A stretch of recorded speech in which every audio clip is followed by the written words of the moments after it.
It's lights out, and we are racing in Misano in Moto2. It's a really good start from that pole position by Vietti, although he's bogging down a little bit here, and Gonzalez and Acosta are going to sweep on the inside of him. He does fight back and keep Gonzalez at bay, and now he's attacking immediately on Acosta on the inside. That's going to be really tight, but it's Pedro Acosta then that's your early leader. Looks like Fermin Aldeguer's out really wide coming through the second corner.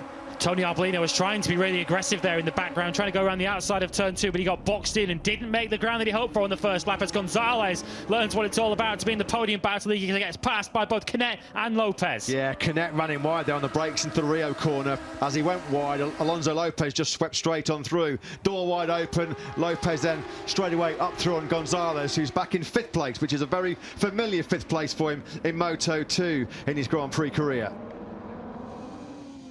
Right on board with the number 40. That is Vietti and Acosta up ahead of us, and this is Arbolino, who is on his way through the field. He's got Philip Salach up ahead of him to try and move himself into the top 6. Breathtaking on-board action there from Canet. He was so close, wasn't he, to Vietti's rear tyres. He tried to get close through turns 2 and 3, maybe to line up a move on the brakes in the turn 4. Wasn't close enough. Arbolino then dispensing of his future Mark VDS Racing teammate Philip Salach, who's sporting that beautiful special Fausto Grazzini tribute livery for the Italian squad here in their home Grand Prix. So Arbolino, these two will be teammates in that Belgian squad next year.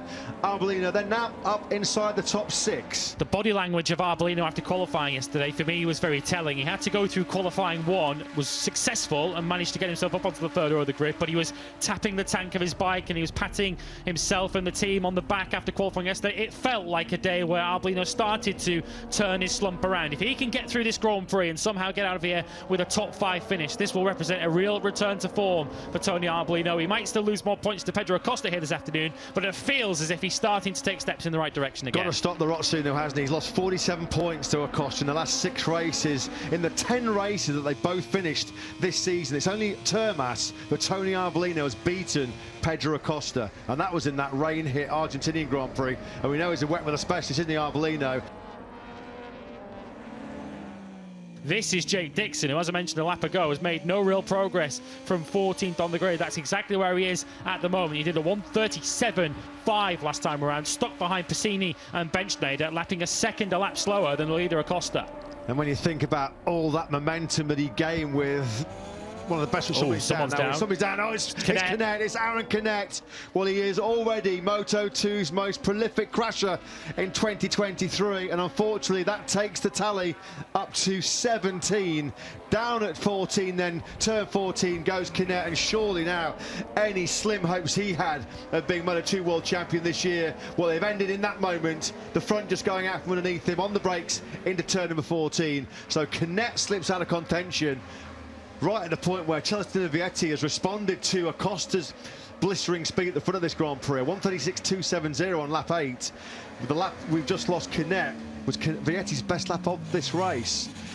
That was the moment then when Aaron Canet's podium hopes disappeared, and he's not going to be able to get that bike restarted, is he? So, as we mentioned, he was already 70 points behind Acosta coming into this San Marino Grand Prix.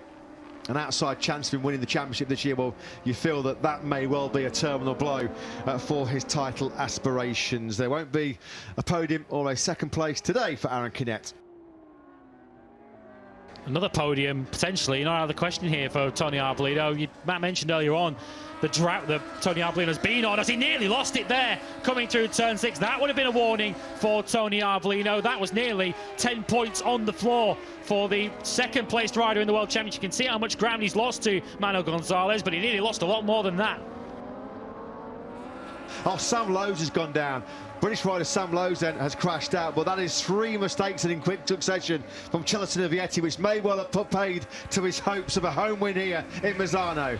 Yeah, this is what happened to Sam Lowes, who's, as you can see, they've gone down through turn 1 as he was chasing his teammate. So that combination of mistakes for Celestino Vietti has cost him 1.3 seconds. He was a quarter of a second behind coming through the 3rd sector of the last lap. It's now up to 1.6. That was a nasty one for Sam Lowes. Happy that there was nobody directly behind him on circuit, because it would have been a difficult job to have avoided in there. A kick of frustration. Converted try in the Rugby World Cup, that one, wasn't it? Johnny Wilkinson style there from Brit Sam Lowes. So Lowes goes out of the top 6 in second home race for him, of course. His wife Marina is from this part of the world, as Tony Arbolino then now. He's through on Manuel Gonzalez. From Gonzalez. Just having a quick check on Vietti. He's had so many warnings. You can just see how hard he was having to push to keep on par, keep tabs with Acosta. And he has now lost. Well, he's lost 0.6 of a second already on this current lap. This was the move then that Arbolino made on turn 4 into the Rio corner. You've got to be pretty inch perfect through there, and he was, although Gonzalez tried to fight back, didn't he? But it just pitched him onto the inside line through turn 6. That's where Arbolino had the big scare a few moments ago. But he's still upright and fighting for 4th. This is why this young man stands head and shoulders of this Moto2 World Championship battle, but in particular this Misano Moto2 scrap. Look at the speed, look at the consistency, barely out of the 136s, all Grand Prix. Last corner left then for Pedro Acosta. Safe to say has been a Moto2 Misano masterclass from your World Championship leader. Pedro Acosta takes the checkered flag in commanding fashion.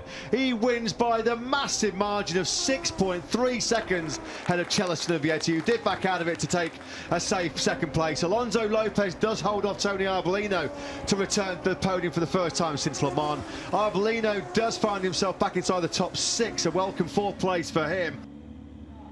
And FIM President George Villegas embraces Pedro Acosta, who underlined his superiority this afternoon as he strengthens his lead in the Moto2 World Championship with victory number 5 of the season.